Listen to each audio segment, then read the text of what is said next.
राम राम दोस्तों, एक बार फिर से स्वागत है आपका हमारे channel the lotus I community. दोस्तों, इस चैनल पर अभी तक मैंने लॉ ऑफ अट्रैक्शन से जुड़ी हुई काफ़ी सारी टेक्निक्स और अपनी स्टोरी भी शेयर की हुई है, परंतु फिर भी कुछ लोगों का विश्वास नहीं होता। वो सोचते हैं कि ये सब तो बकवास है, ये अंधविश्वास है और कुछ नहीं, ये सिर्फ एक व्यूज़ पाने का तरीका है। लेकिन दोस्तों, ऐसा कहने का अर्थ है हम अपने सभी ऋषि मुनि और धर्मशास्त्रों की अवहेलना कर रहे हैं, क्योंकि हमारे धर्मशास्त्रों में भी लॉ ऑफ अट्रैक्शन का काफ़ी जिक्र है।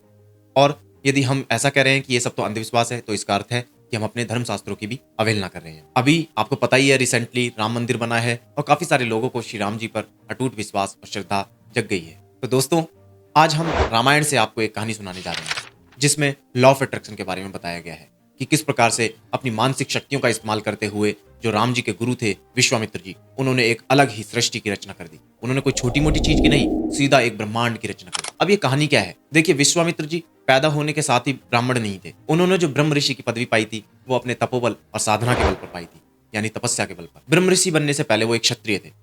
वो एक लंबी कहानी है, हम आज उस पर नहीं जा रहे। तो मेन कहानी क्या थी? राम जी के पूर्वजों में एक थे त्रिशंकु जी। तो त्रिशंकु जी का एक बार मन हुआ कि मैं सशरीर स्वर्ग को जाऊं। तो उन्होंने पहले वशिष्ठ जी के पास गए कि क्या आप मेरे लिए यज्ञ कर सकते हैं जिससे मैं स्वर्ग को जा सकूं। पर वशिष्ठ जी मना कर देते हैं, कहते नहीं, मैं आपके लिए स्वर्ग जाने का कोई ऐसा यज्ञ नहीं करूंगा, क्योंकि ये नियम के खिलाफ है। अब त्रिशंकु जी वशिष्ठ जी के पुत्रों के पास जाते हैं। वशिष्ठ जी के जो पुत्र होते हैं वो भी मना कर देते हैं, कहते हैं अगर मेरे पिताजी ने मना कर दिया है तो मैं क्यों करूंगा। तो इस प्रकार से वो जाते हुए विश्वामित्र जी के पास पहुंचते हैं। जब विश्वामित्र जी को बताते हैं तो विश्वामित्र जी कहते हैं ठीक है, मैं तुम्हारे लिए यज्ञ करूंगा और तुम्हें स्वर्ग पहुंचा दूंगा। अब विश्वामित्र जी यज्ञ में आहुति देते हैं और देवताओं का आह्वान करते हैं, परंतु कोई भी देवता नहीं आता, उस यज्ञ की आहुति को स्वीकार नहीं करता। तो इससे उन्हें क्रोध आ जाता है। तो वो त्रिशंकु जी को कहते हैं रुकिए, मैं अपने तपोबल से आपको स्वर्ग भेजता हूँ।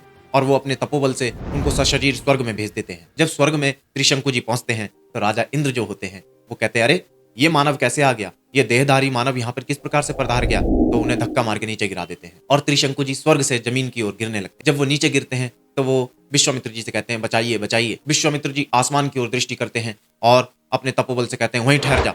और त्रिशंकु जी वहीं लटक जाते हैं, ना तो वो ऊपर जा रहे होते हैं ना नीचे जा रहे होते हैं। और उसी समय विश्वामित्र जी अपने तपोबल से कहते हैं मैं तेरे लिए एक नए स्वर्ग की रचना करता हूँ, एक नए सृष्टि की रचना करता हूँ, जहां पे तू खुद देवराज इंद्र बन जाएगा। और वो अपने तपोबल से एक नए सृष्टि की रचना कर देते हैं। अब सोचिए दोस्तों, एक नए सृष्टि की रचना करना क्या छोटी मोटी बात है? जब वो सृष्टि की रचना करते हैं तो देवता लोग भयभीत हो जाते हैं। वो लोग कहते हैं नहीं, इस चीज को रोकना चाहिए। तो वो सब लोग आते हैं, विश्वामित्र जी के हाथ पैर जोड़ते हैं, कहते हैं प्लीज माफ कर दीजिए हमें, अब आगे से ऐसा नहीं होगा। तो विश्वामित्र जी कहते हैं ठीक है, मैं अब सृष्टि की रचना यहीं पर रोक देता हूँ, परंतु मैंने वचन दे दिया था त्रिशंकु जी को कि आपको मैं स्वर्ग में स्थान दिलाऊंगा। इसलिए अब जो मैंने जितनी स्वर्ग की रचना कर दी है, जितनी सृष्टि की रचना कर दी है, उसी हिसाब से त्रिशंकु जी अब इस जगत के स्वामी होंगे, यानी इस स्वर्ग के जो मैंने रचना की है यहाँ पे ये विराजेंगे। तो आज भी कहते हैं एक त्रिशंकु नाम का नक्षत्र होता है जो आसमान में विश्वामित्र जी की बनाई हुई रचना को दर्शाता है।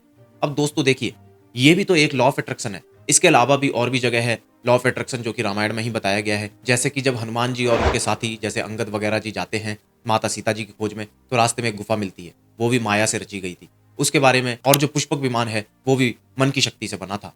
और इस तरीके की ढेर सारी चीजें हैं जो रामायण में बताई गई हैं कि मन की शक्ति से इन चीजों का निर्माण हुआ है। तो दोस्तों, यदि आप कहते हैं कि लॉ ऑफ अट्रैक्शन बकवास है, तो इसका मतलब है आप रामायण में दी हुई इन बातों को झुठला रहे हैं। आप कह रहे हैं कि विश्वामित्र जी तो कोई थे ही नहीं, यानी कि राम जी भी नहीं थे, यानी ये सब कहानी मिथ्या है, इस तरीके की बातें कह रहे हैं। लेकिन मुझे तो विश्वास है, आप मानिए अथवा ना मानिए, चीजें बदलती हैं। लेकिन उसके लिए क्या चीज है?